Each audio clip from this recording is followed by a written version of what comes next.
Good morning, everyone, and welcome to this Indica Books Writers Workshop with Otis. We resume after a pause of a few weeks, and today is the 5th of March 2023. And you know the drill. You submit pieces, and Otis reviews them, sends us feedback, and we discuss, review, and in general, talk, debate, discuss, hopefully decide like good bureaucrats, on what constitutes good writing and what doesn't, and hopefully more creative than bureaucrats. Right, expert bureaucrats, because our bureaucratic force is expert. We have to. They're experts at nothing, in the words of Sir Humphrey Appleby from Yes Minister. And everything they think.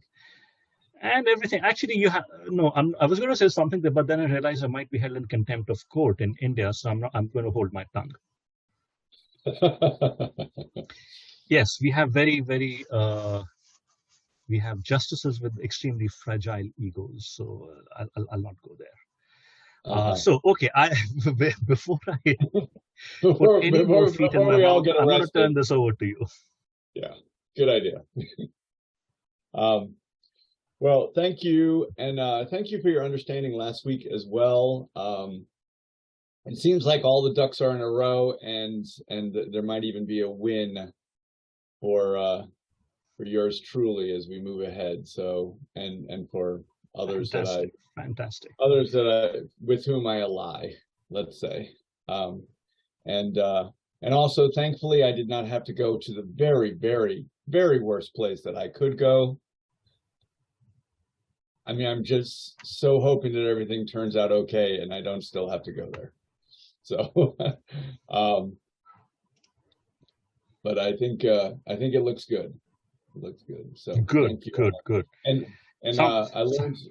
I learned so much from you. And Abhinav, I so appreciate your words. Actually, I used something that you said, and I actually just wrote it out, because one thing I find about, it depends what kind of writer we are, but I think basically we're narrative writers, and narratives are just a sequence of events. And so we like writing the sequences of events, and from writing them, we sort of gain the meaning from them, because I think on the first level, we sort of, we just experience our life, right? I mean, that's, so I'm kind of making a distinction between living life and then the storyteller.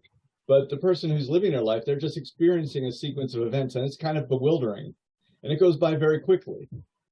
And what storytellers manage to do is they basically write this sequence of events, right? And you can think about the text that you hold so dear, right? They write those sequences of events, and once they're written, we're able to look at them, right? We get a little of that psychological distance, and when we have that distance, we can kind of consider them more deeply. And so now we get the next layer. And as we look at them more closely, we can get the layer and the layer and the layer. And I think you would agree that that's something of the experience. And anyway, absolutely. Abhinav, you just spoke yourself. I mean, you said something like, well, you're lucky to have this experience. I mean, as difficult as it clearly was for me, right? You're like, you're lucky to have this experience. Many people never get a chance to have that experience. And that those were profound words, but you weren't saying them because they were profound words. You were saying them because they're embedded in your character. And so I just wanted to point that. I truly mean that, and I meant that to be involved in a creative process that touches you so deeply, I think is a rare and a very fortunate experience. Well, the big upshot is hopefully there's this school that I went to and I also taught at when I was young. I started teaching there when I was 22. So I taught there from 22 to 29. And at that point I left because I needed something more than that. And then I pursued my writing career. So I pursued my writing career rather old. You could say I was old. I mean, I dreamed of being a writer, but it was those dreams that didn't involve as much typing as they do now. It's like, which I think is true of us writers. Sometimes we like to dream of our life as a writer. I was also completely wrong about what being a writer was. I thought being a writer was like living the life of Hemingway. And it turns out that it's about, a lot of time at the desk, calluses upon your fingertips. But anyway, this school, it involved this school, and basically it was going to disappear, but it's really beautiful. It's in Williamstown, Massachusetts. And one thing that it does do is it's on an estate that's, quite old and, obviously over 100 years old. It's gorgeous, but maybe we'll just put it in our mind that they do summer programs, and maybe there's an Indic program there sometime in the future that would be just really great to have. Yeah, A I week, hope so. a week in which everyone comes together. There's a beautiful museum right next to it, the Clark Art Museum. It's in a gorgeous town. Uh, if ever you arrange a symposium or something there, a meeting, I would love to go and immerse myself in it. That's for sure. So Here's hoping that happens soon enough. yeah, yeah. Summer's around the corner, so let's get going. Okay, I think I have Madhavi's piece. I also have one from Ram and Vandana, and so Madhavi, let's take a look at your piece. Sure. Hi. Am I audible? Yeah, you are. Thank you. How are you? I'm doing good. Oh, Good to see you this week. Yeah, nice to see you too. Let's see. I'm going to share my screen.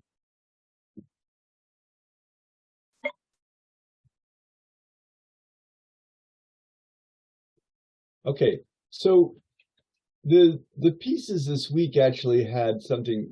I only had 3 of them, and I Actually, had something.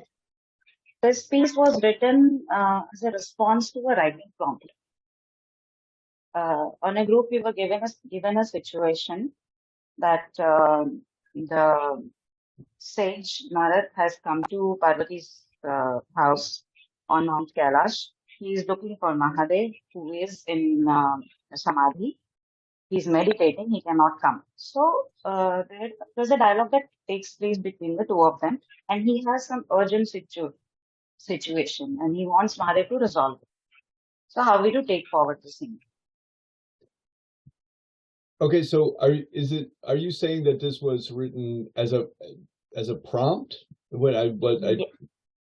Yeah, I wrote it in 10 minutes, but then I thought maybe I should get a feedback from you on how it Okay. out. Okay, and it is funny. I think I kind of recall that Rams felt like it might have been a prompt too, but I'm not sure. It seemed like it seemed, because it can feel reading it, like from my point of view, right? When I start to read it, I feel like there's a dialogue that's already taking place, right? And that you're just in it. Like you already know what that dialogue is. You're already engaged in it. But unfortunately, I am not. I don't know what it is. So I'm like, I'm like struggling to try and catch up. Yeah, so I got that impression from your feedback that maybe the person who was not in the group, not involved with the prompt, may not understand it as much. Yeah, and we can basically count on that from me all the time. I mean, I think it's my usefulness, is that you're like, okay, let me imagine the audience who knows nothing, right? He knows nothing at all. He's just I won't go to he's a complete idiot, of course, because that's not very kind, but he knows nothing, as if he were an idiot, right? I think that does describe me a little bit. And so it gets back to this point of who is your audience? Like, who is it that you want to write to? And I think everyone would do very well to sketch out for themselves in each piece that they write who their audience is specifically. And I will tell you, like, So if you write, let's say if I wrote a book about the world's greatest violin, my audience would be people who care about violins, right? So when I write a story, an article or something like that that's specific, it narrows my audience, right? So if I want to write an article about a turbine engine, it might be for people who want to read Popular Mechanics or a magazine like that. So we're always sort of thinking about what we're writing and the audience that we're trying to reach specifically. The things that I write generally, I'm trying to write for what I call a universal audience. So I'm trying to write because the truth is, I can't really write about the violins because I'm not an expert. I can't really write about engines because I'm not an expert.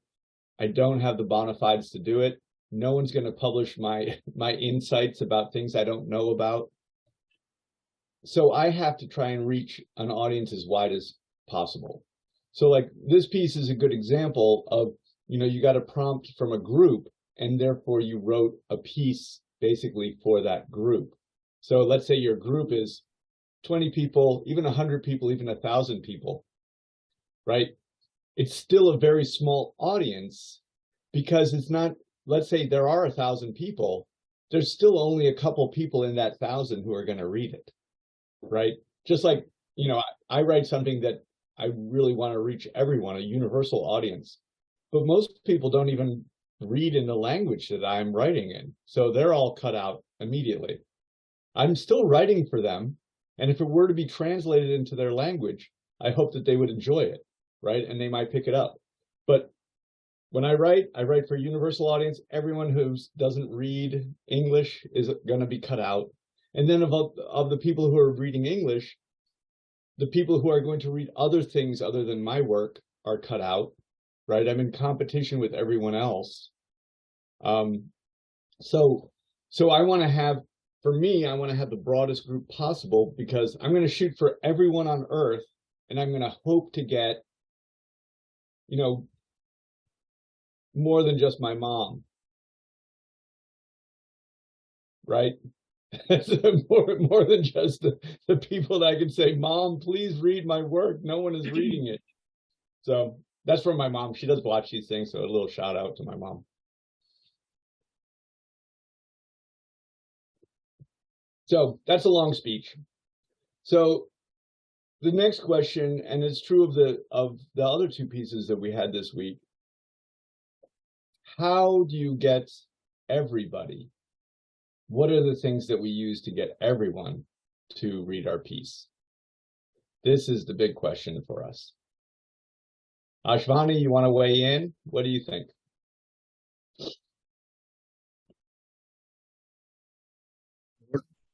I was going to ask you this question later, that why should we, tell ourselves right in the beginning that I'm writing for only a very niche audience. Unless, of course, it is like what you mentioned, if it's about violence or about engines, then it's fine. But if you're writing fiction, if you're writing, if you're writing a novel, then I guess you would want everybody to read it. Why not? Yeah, so that's what I think. So if we want everyone to read it, let me ask you this. This is going to be a tough question. What is the common denominator in our audience? Okay, so we know it's not, love of engines. We know it's not love of violins, right? It might not even be knowledge of the Mahabharata, right? Because that would be a more narrow audience than we want. So what's the common denominator, Ashvani? I'm really putting you on a hot seat here. I guess it's, a life experience. You want something to do with to learn about, maybe when he goes through the experience of the protagonist, that he learns something new. Okay, you said a really, really important word. You said the word experience. Okay, I'm going to bore into that for a second. What what is it that makes for experience? How do we have experience? How? By getting, Hmm? so by getting the reader to get into the the consciousness of the protagonist, and in fact of the writer. But as when the reader is reading, he doesn't know who the writer is. He only knows the protagonist or the characters. So to get into their mind, and if it is written well, then the reader will empathize with that character and have the experience which we want him to have. Okay, good. I like that answer. Sri Charan, let's get you involved here. What do you think? What do you think is the way to appeal to a universal audience? And I'm asking again, what is the common denominator? Ashvani has used this word experience, which I attempted to get him to say something definitive about it, but he couldn't. You know, like mercury, when you press it with your finger, it slides out of the way. You just cannot get it. Yeah, I think That was a joke. it is our day-to-day relationships with people, or what we can relate to. Maybe we can relate to at maximum, perhaps. Okay, let me just stop you there. I would definitely underscore that. So there is something. One of the things when we're looking for a universal audience, we are looking for the common denominator, a common denominator in humanity, right? Yes. The reason, Ashvani, I was Sharon, can you just hold that? If I go back to you, can you remind me that you said relationship? Okay. I'm going to go back to Ashvani first. So Sure. Ashvani, when you say experience, not to be philosophical, but there were philosophical schools. I'm sure the same philosophical schools in India. Those that I read about in later Greece, right? Right? You know, they derived much from already existing philosophies that, you know, and Indian philosophies are older than that. But they were, you know, the philosophers talked about what's the nature of experience, right? Empiricism, actually experiencing things essentially through the senses, what you can see, what you can touch, what you can taste, what you can smell, missing one, what you can hear, right? So those are sensory experiences. For us to write about experiences, right, we're using signifiers, we're using code, basically this language. But in order to create the sensation of experience on the page, I'm going to try and say as clearly as possible, we need sensory information to be on the page. And that means sensory words. And sometimes we talk about this as concrete language.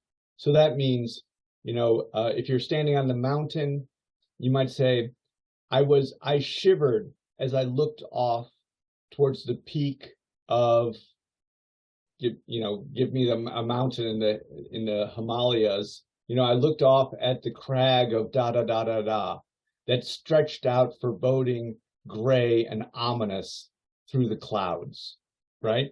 So I just had all those visual images in order to situate. The wind bit at my wool tunic, which flapped and sounded thwap, thwap, thwap against my thighs. My face felt as if the cheeks would freeze and fall away, right? I mean, I'm just making it up off the top of my head, right? But I'm going towards sensation. And when I go towards sensation in my writing, right? Ashvani, you're totally right about the point of view, extremely helpful. Point of view is more about where you situate. You know, like I'll often say, situate the point of view within the character, because that is very effective. But the point of view can be up here too. So to me, it's less engaging, but you still want to use concrete language and sensory information throughout.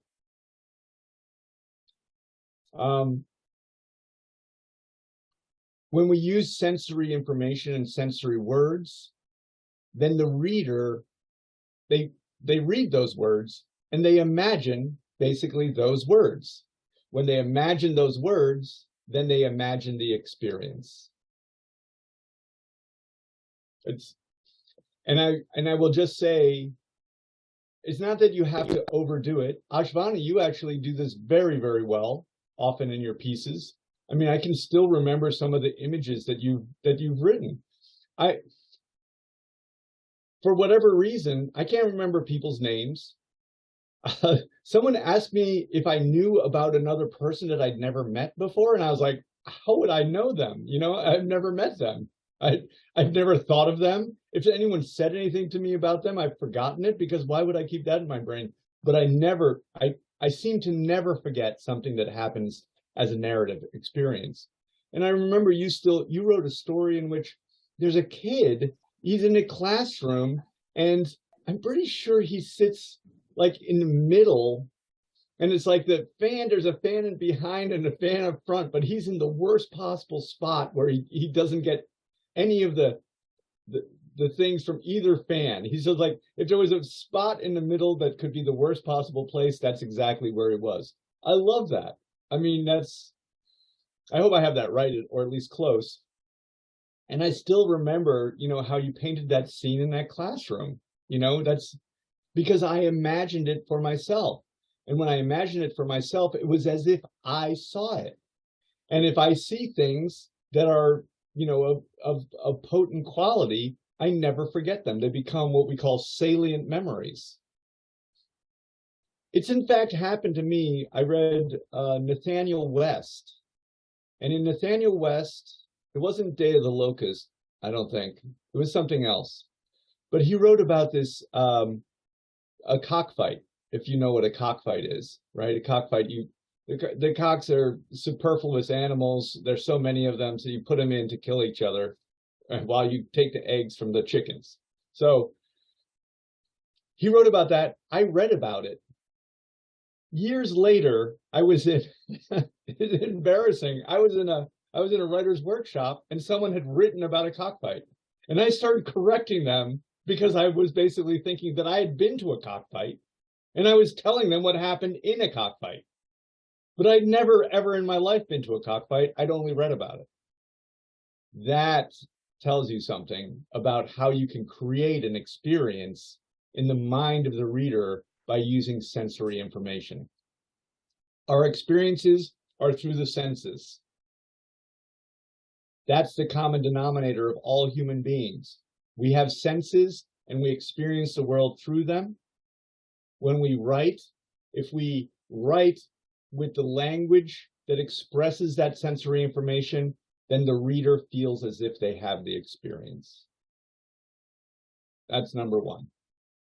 Now we're going back. Sri Charan, I can't even remember what you said before, but I knew I had to go back to you. Yeah, I said about that different relations we people might be having with each other. Okay, good. Thank you, Sri Charan. I was actually just kidding. I did remember, but I wanted to bring you back in and sort of draw that tie a little bow on it. Okay, yeah.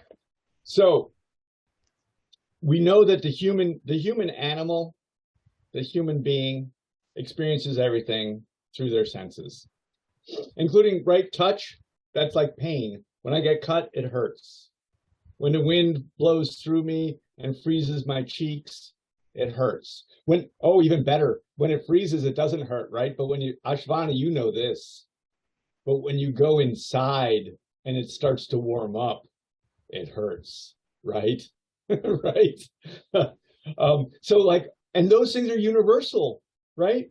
When it happens to you, right? It happens to you on your helicopter, right? And you're feeling, and then you go back inside and you're talking with your mates about the adventure. And while you're talking about it, you're so happy. But as you're thawing, you're in pain, right? Everyone on earth can understand that, because the same thing would happen to their body. Now, relationships.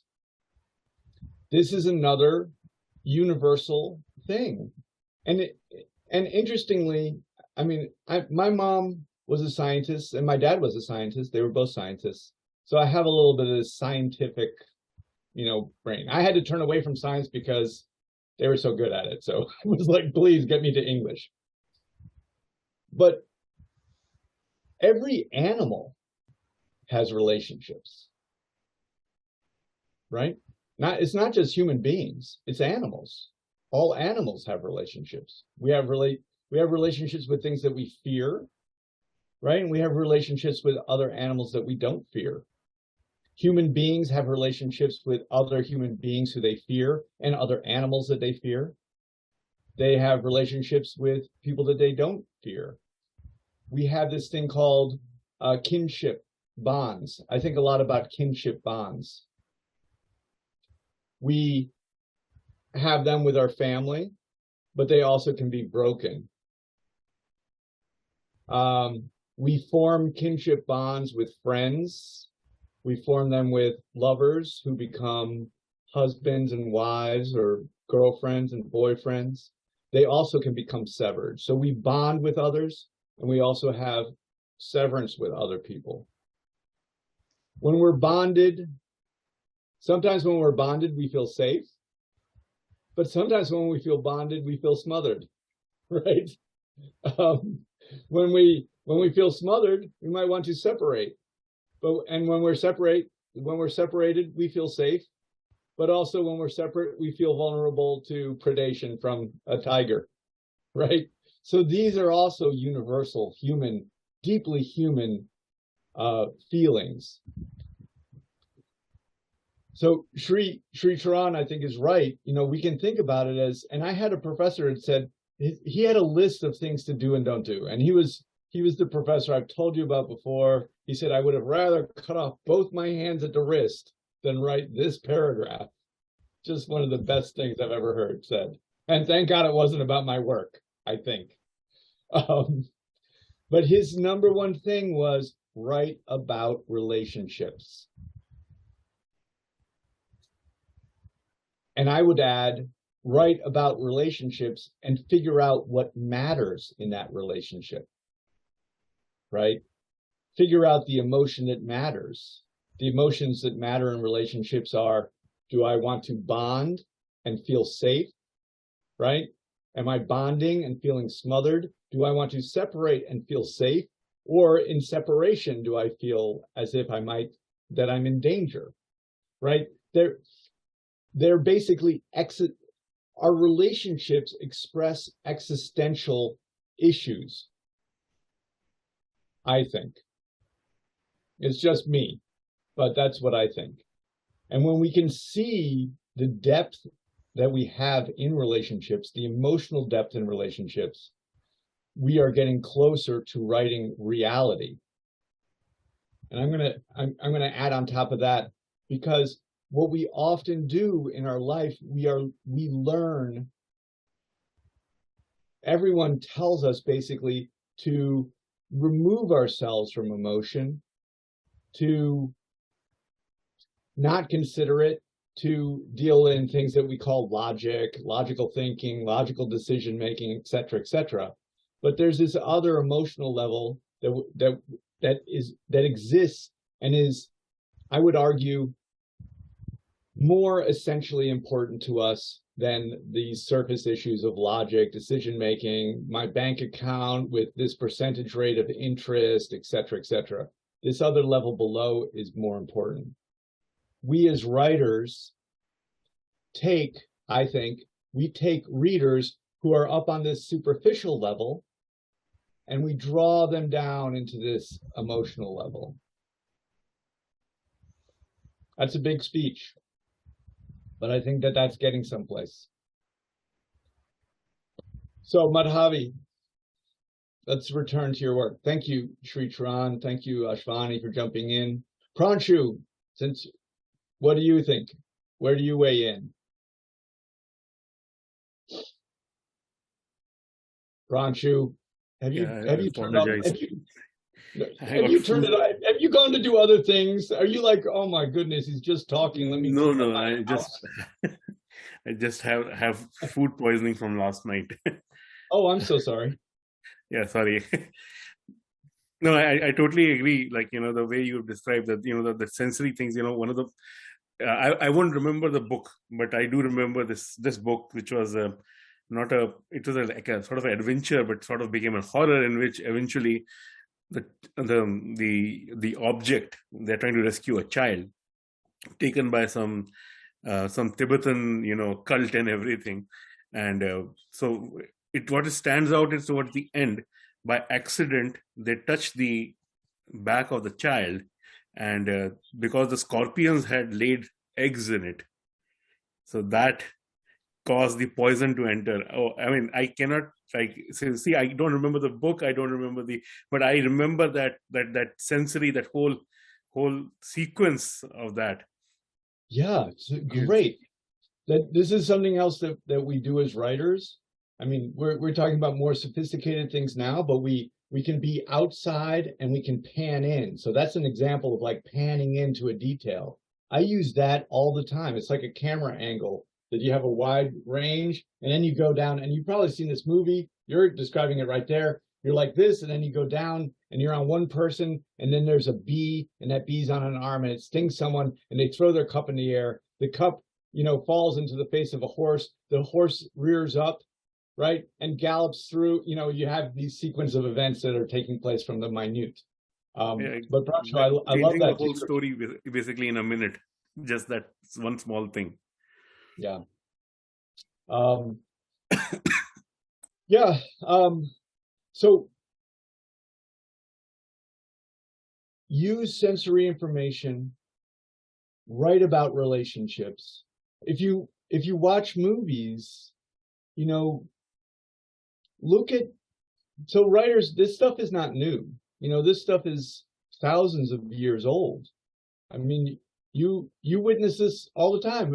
In the Mahabharata, you're reading about relationships between people, brothers, right? Mothers and sons. They're profound. We have not changed, I would argue. We have not changed much in thousands of years. We are still those human animals that seek to form kinship bonds, and also very, very disturbingly and difficultly have those bonds severed, right?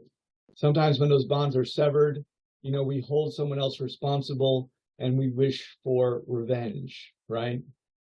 Sometimes they're severed by the parties themselves and they feel pain from that separation for the rest of their lives.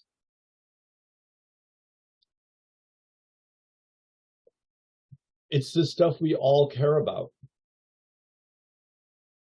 And if we get to writing about those experiences, the experiences we have with each other through sensory information, we can reach everyone on Earth, because everyone on Earth has experiences in the same way, potent experiences in the same way. So Madhavi, we'll get back to your piece.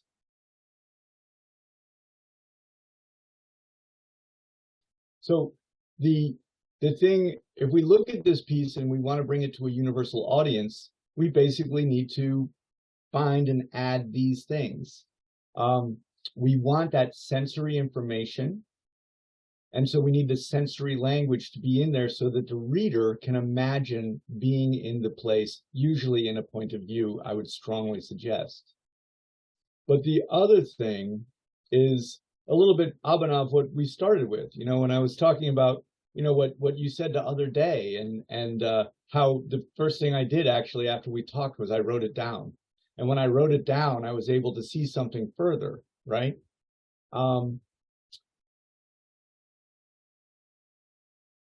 When we, no matter what the relationship, Abhinav here, very far away from me here, telling me something. When I wrote down the narrative, I could see something true and meaningful about it, and important about, you'll forgive me, Abhinav, our relationship, right?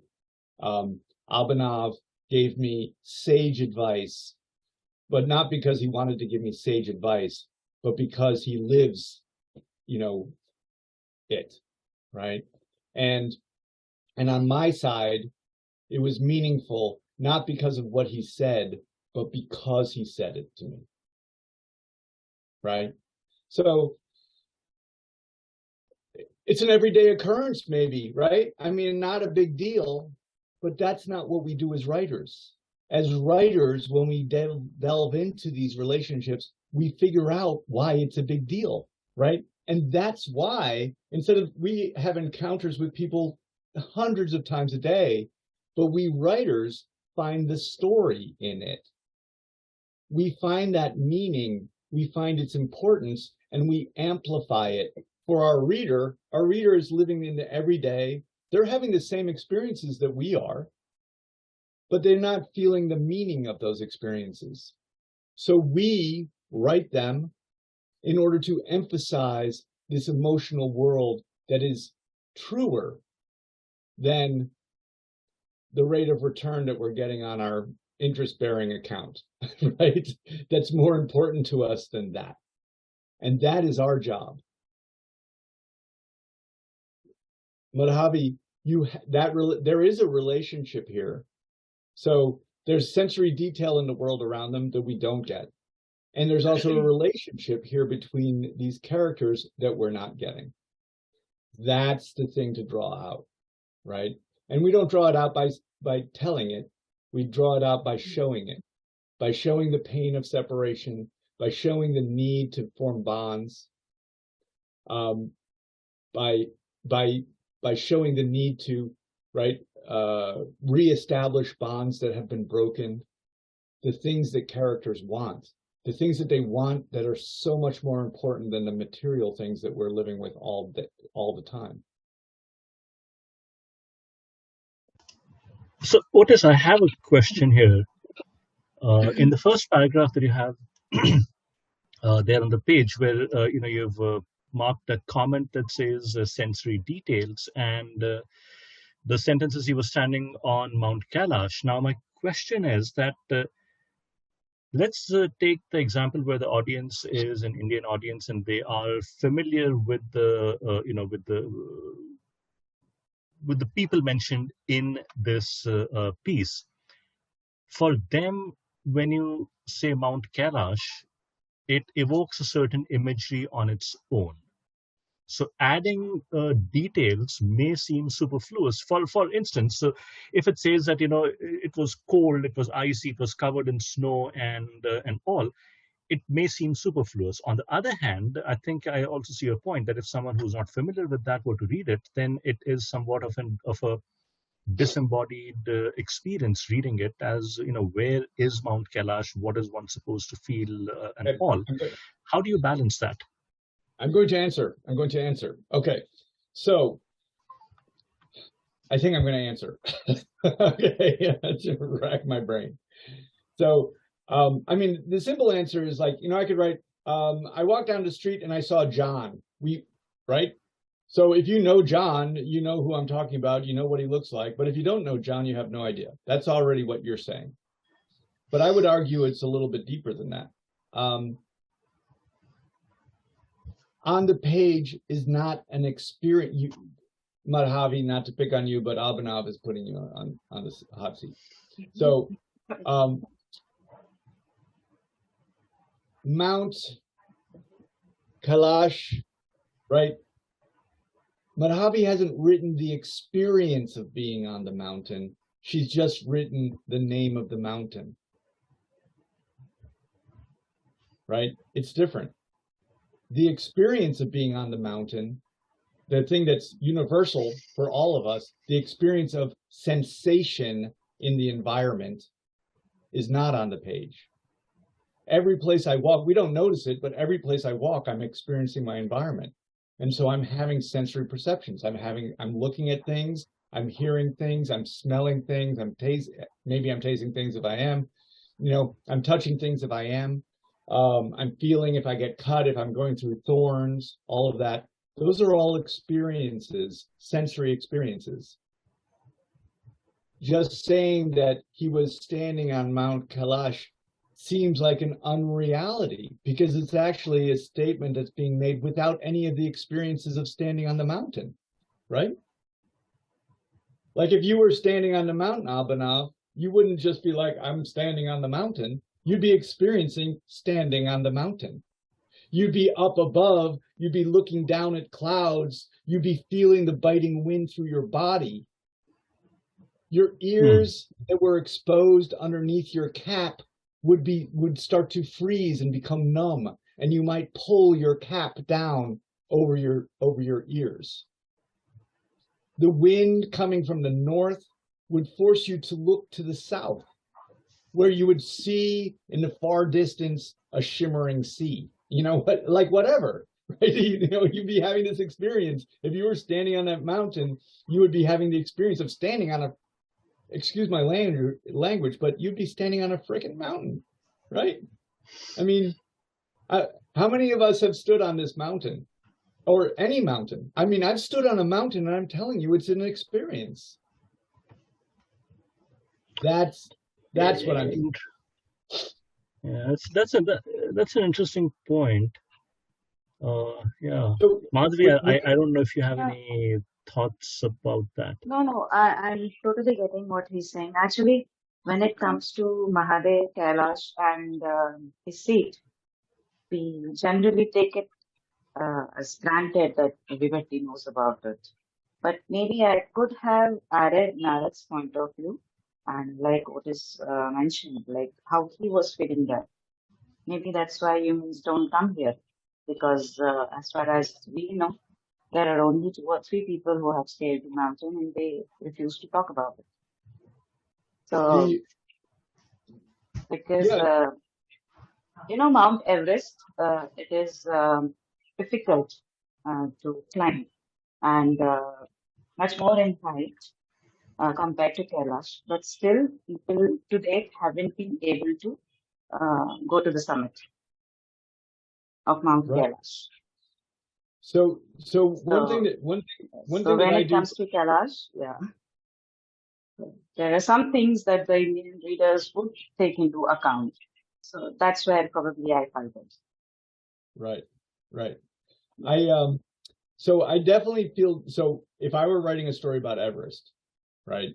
And there's this, let's say I went into my workshop and I said, I opened up and it's like, as I stood at the top of Everest, I thought, gosh, I'm a really incredible person to have climbed up to the top of Everest, right? Everyone in my workshop would say, I don't think you know a damn thing about being at the top of Everest. They would say that to me. They would say, I don't believe that you know this experience. And I wrote a story about some people on snowmobiles, and everyone thought that I knew how to ride a snowmobile. I have never been on one in my life. So what did I put on the page that made them believe that I knew about snowmobiles and going through the snow and the sensation of the snow on your face?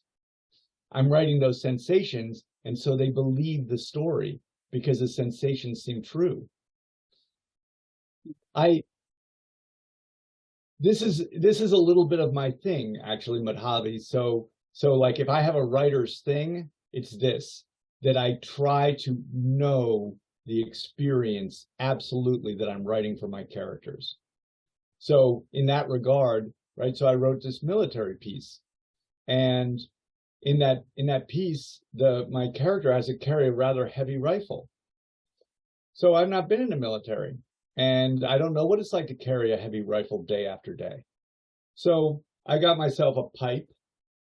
I filled it with concrete, and I lived in California at the time that I was doing the writing, and so there were these high mountains all around. Yeah, not super high, obviously not Himalayas, but just by the coastal mountains, really ragged. And I took that pipe and I hiked through the mountains so that I would feel what it feels like in this part of my body, right? Feel things that I never felt before, right? Basically, because I'd never done that. Like I knew where it hurt in my elbow to carry that thing.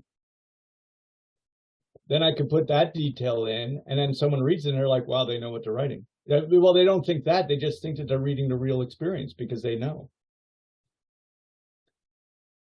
When I write about Everest, anyone who's been up to the top of a mountain says, well, this is not what they would be thinking. They'd be thinking, my God, get me out of here. I have no oxygen. how long can I possibly endure standing up here before I pass out and die like all the bodies that I've seen on the way up? Right? So this is where we want to go to that level. It's not that we have to, it's one of these maxims in writing that we should write what we know, which I don't really believe that one 100%, but I believe that we should know what we write about. Because I don't think it's a little bit complicated, but I don't think we should limit ourselves only to what we know. What I know is pretty limited. I know my experiences. I know the things I've done. That's it. And I don't agree with that. And also, I don't want to write about that because I know my life has been so boring. Instead, I want to write, but I want to know what I do write about. So like when I write about, this murder mystery that takes place on snowmobiles, I want to know about those snowmobiles and what it's like to ride them.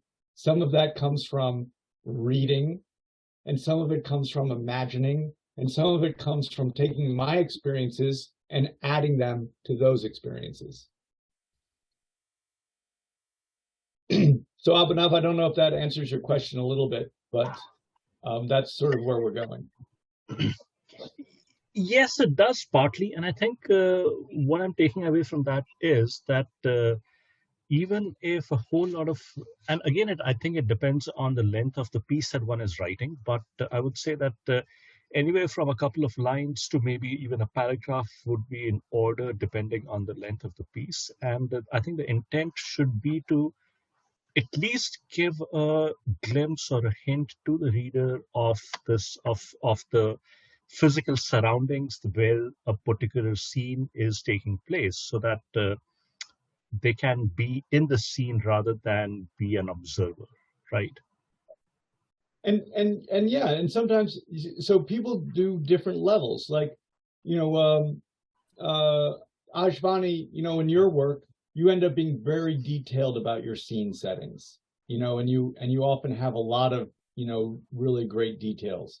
But some people would say, well, that's too much, right? There are definitely writers. Raymond Carver in the US is an excellent example of someone who writes very sparingly. So it could be something like, the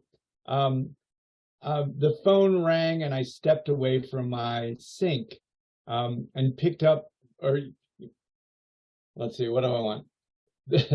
I picked up the plastic receiver, right? Plastic receiver, that's it. It's plastic. That's the detail that I want to draw the reader in, to get the sensory suggestion of what it's like to pick up that plastic receiver. It's very smooth, right? It doesn't have to be overdone, but it does have to be done. It seems to me, if you want to try and get the reader to have the experience rather than to read about an experience, that's the distinction that I guess I would suggest. We want the reader to have the experience, not read about the experience. So just like the other day when someone said, don't you know so-and-so? So-and-so is da-da-da-da-da-da-da-da. It's like, well, did I meet him? Did we go out to dinner? Did we get into some trouble? Tell me about that. If those things didn't happen, if I had no experience with this person, they are nothing to me. I'm sorry to say, right? But if we did something together, then tell me about that, and that will remind me, right? We want that reader to have that experience. We want them to walk away. I learned this early. When I was young, the first books that I really got involved in were reading about shark attacks, right? So they were like, there were these bloody, I would just read, I had a book, I think, it was after Jaws came out, and they would just print out these books with these horrific descriptions of shark attacks. I loved them. I read them every night. But after that, I started reading, because I was drawn to that. I started reading a lot of books about Vietnam. And so as an adolescent, I read basically every book I could find about Vietnam. And one of them was a book called Chicken Hawk. Probably not considered a very good book. You know, as a paperback, it was fine. But anyway, I just found it. I would go to the bookstore and just grab whatever there was. And I read it, and it was about a helicopter pilot in Vietnam. And I never forgot this. It's actually always been a guiding principle of mine. When I was done with it, I was pretty sure that I could fly a helicopter. Oh, Ashvani could weigh in probably. You have to read this book, Ashvani. When I was done, I was like, I can fly a helicopter. Okay. I am going to tell you the truth right now. I do not think it would have been a good idea for me to fly a helicopter. Ashvani, what do you think? Probably not. Not, but that is the success of the writer. You're right. It tells you something about the writer. They wrote with such detail. I not only had the emotional experiences of this writer during Vietnam, right, going back and getting people and all the things, but I got the flaps, and I mean, they're just words.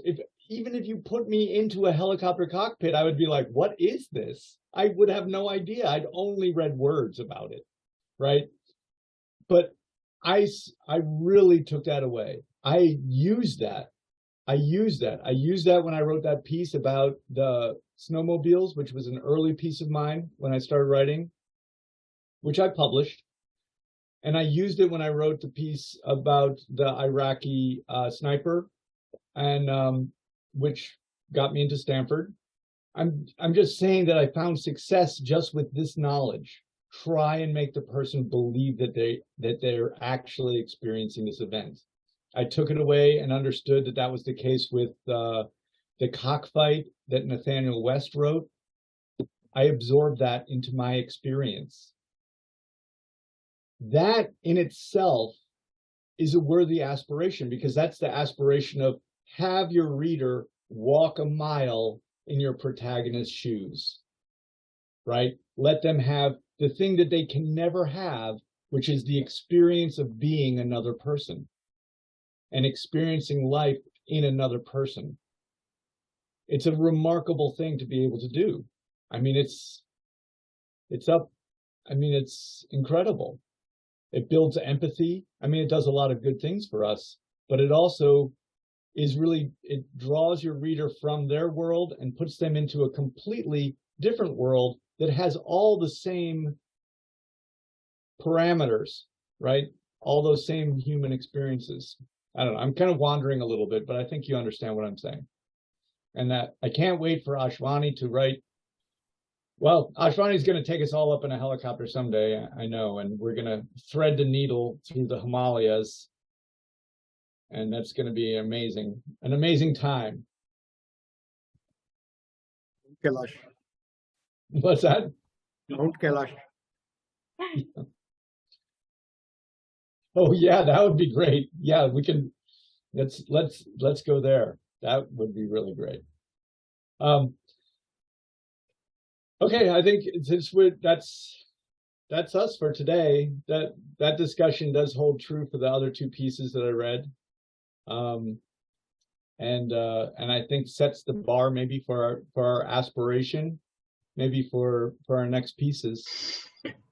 So you have two pieces, one from Ram and one from Vandana, but neither of them are here today, right?